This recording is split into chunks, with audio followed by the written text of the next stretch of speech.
Warschawski, kazetaria, antisionista aktivista, eta Alternative Information Centereko sortzailea da.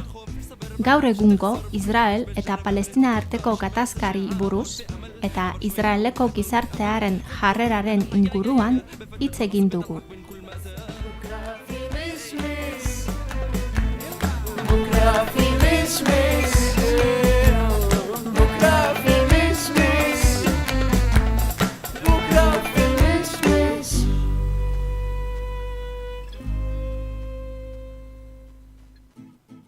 You are a founder of Alternative Information Center.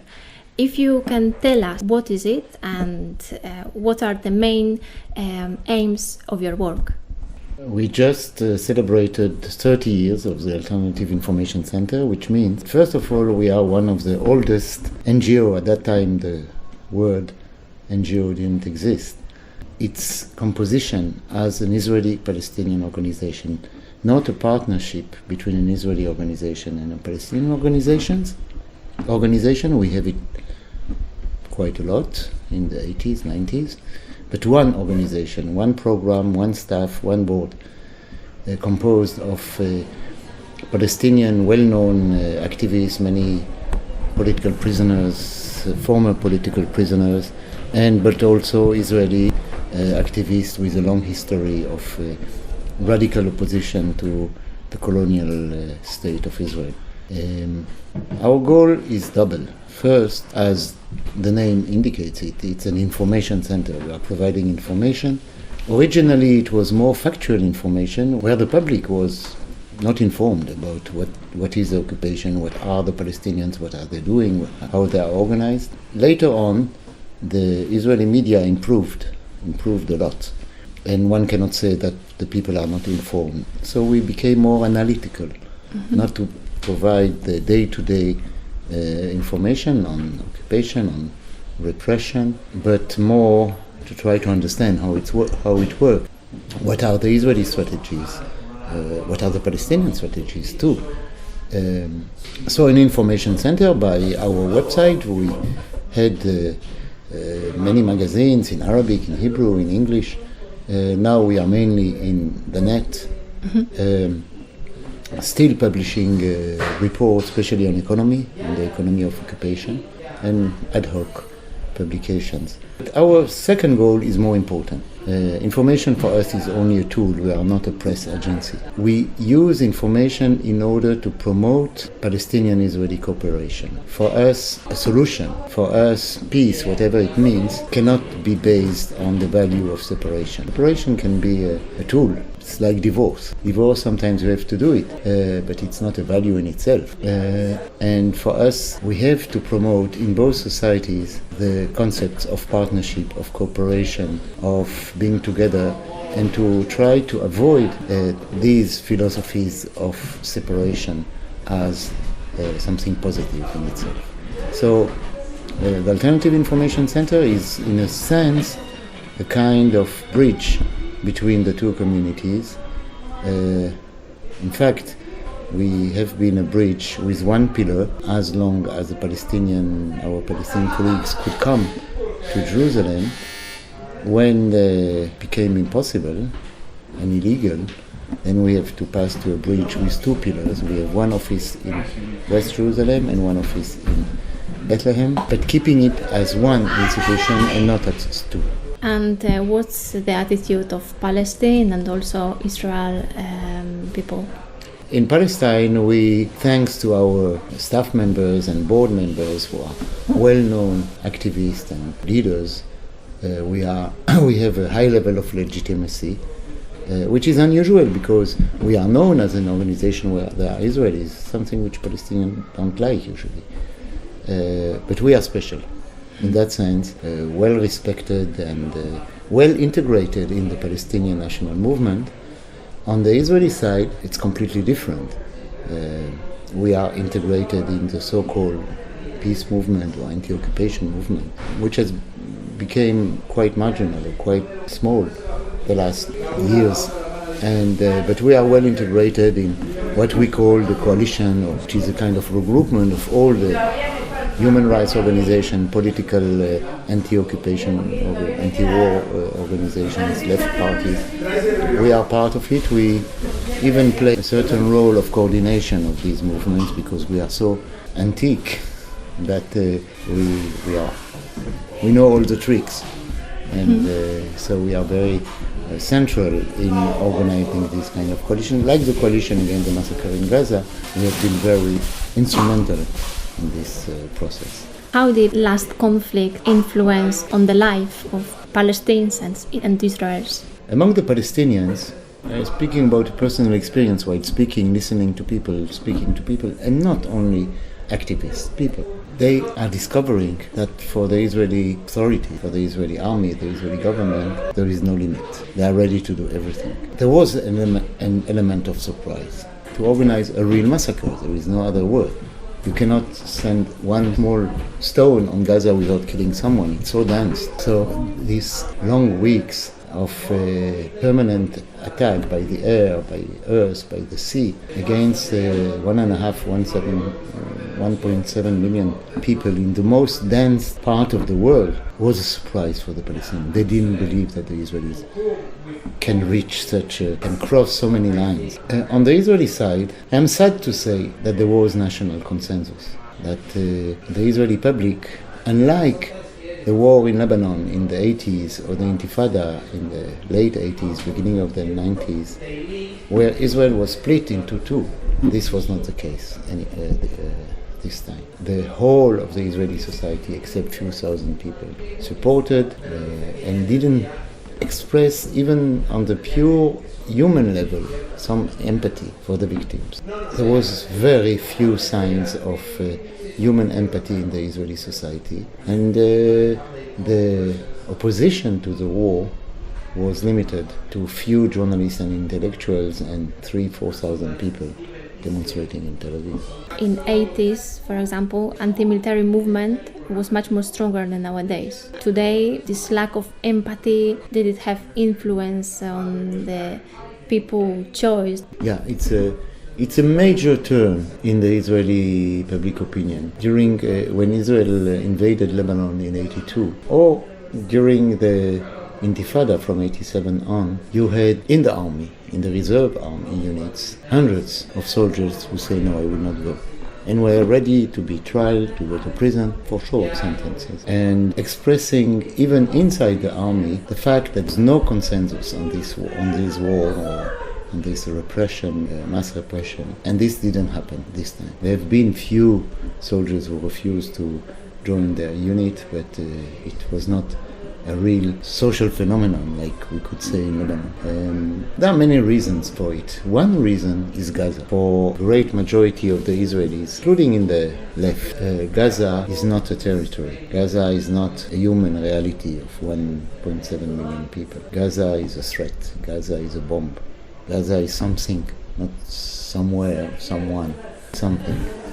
And attacking Gaza is like dismantling a bomb for them. This is one reason. The second reason is the collapse of the peace movement in 2000, 14 years ago, but still we didn't recover rebuilding a new movement. And in fact, the Israeli society reunited in 2000, and except on the margin. And it will be a long process to rebuild a mass opposition in Israel. Even Israel teenagers, do they think the same, or they are more shocked, they are lost? The majority are like the rest of the society. There is a minority, and not a small minority, who is deeply disturbed. It was before Gaza even, by the course of the Israeli society and Israeli politics. A new Israel is in the making, frightening. Call it fascist in some occasions, brutal, racist, openly racist, without any kind of tolerance, with violence against dissident voices, which was not the case in the past. You could be in the opposition, even in radical opposition, and very isolated. I don't remember the feeling of being threatened. Here and there you got this normal. You got hit. But today there is an environment of violence and of delegitimizing any voice which would express criticism against the policy of the How do you think this, how you say, Israel fascism, this is a consequence, but of what is consequence? First, I would not say the Israeli population. We have a radicalization in the right-wing part of the Israeli society. The right-wing become far right-wing. There is still a strong minority, maybe even a majority, who dislikes this policy, but they don't feel any urgency to oppose. And they are afraid. This is a new phenomenon. They are terrorized by this brutal dominant discourse of the right wing and the violent action of the small fascist groups. For the dominant public opinion, or for the majority, part of the right-wing radicalization is the failure of the politics of, we have a say in Hebrew, what doesn't work with might will work with more might, which is stupid military mentality in the whole modern history. If you add 200 new airplanes, then we will win the war in Vietnam. And the feeling of impotence or not being able to translate the huge military superiority into political victory. On the contrary, being confronted with a public opinion which is with a growing isolation of Israel. We are still a long way to go, but a growing isolation of Israel. The feeling that even Israeli friends in Europe, even the United States, saying you cannot continue that way. We are with you, but believe your friends, you should change course. You should reduce expectation. You should end occupation. You should stop colonization. This kind of frustration translates itself by this brutality. So, like a child, I want, but you cannot. Mm-hmm. So I break everything. In your point of view, anti-war protests of Israel's, like for example in Tel Aviv, are they just a way to save a certain image of Israel state which doesn't exist, like you said? Yeah, I know. I was at the demonstration, at the big demonstration in Tel Aviv, which was not big at all. And I listened to the people there. Their main motivation was not Gaza. The main motivation was to defend Tel Aviv, to defend their conception of Israel.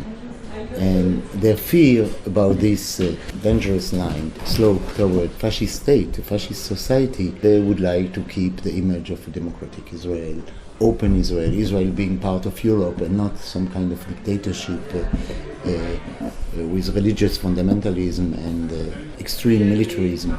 They were protesting, or they were expressing their fear about themselves, much more than empathy towards the Gaza people. And in that sense, I think there are two fronts. There is a front Israel Arab or Israel Gaza, Israel Palestinians, and there is a front inside Israel where Israel is going. And can it be stopped? What's the best solution to resolve Israel-Palestine conflict? I don't know, and I think it's not so important. You know, we have learned from history, I think. When solution is not on the table, then you can fantasize. I would like that, I would like this, I would prefer one state, two states, federation. It's abstract. When, on the contrary, you are getting closer to a solution because it should end, and those who had power understand that they are losing power, then the solutions appears almost natural. I am old enough to remember all the debates, including inside the left, but inside the ruling elites in France about what should be the solution for Algeria. A federation with France, part of the French Empire, department of France.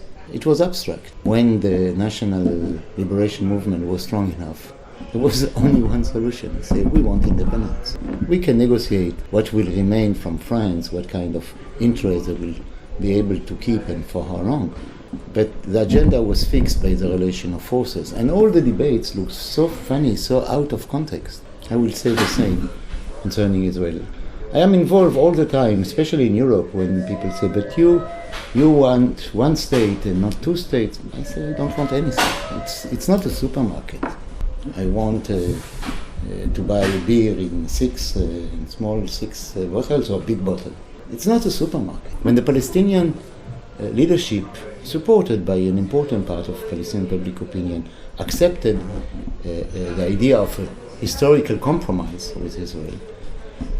It was a conclusion of reading the reality and concluding that this is possible in the short term, this is possible, but it will take many, many generations, and let's try to resolve as quick as possible, even if it's not what we were expecting. Now, maybe it was right, maybe it was wrong, but this is thinking politically. To say what I prefer, children are thinking that way. Is there anything what you would like to say to Basque listeners? I wish the Palestinian people and the Palestinian national... let's say before. Since I remember myself as an adolescent, thinking adolescent, I was fascinated by the Basque liberation struggle, always. And I wish the Palestinian people and the Palestinian national movement will got some inspiration from this steadfastness, which allow maybe later to make compromises, but after having created the best possible relation of forces. And I think this is a formula that the Palestinians can learn from and got some very positive inspiration.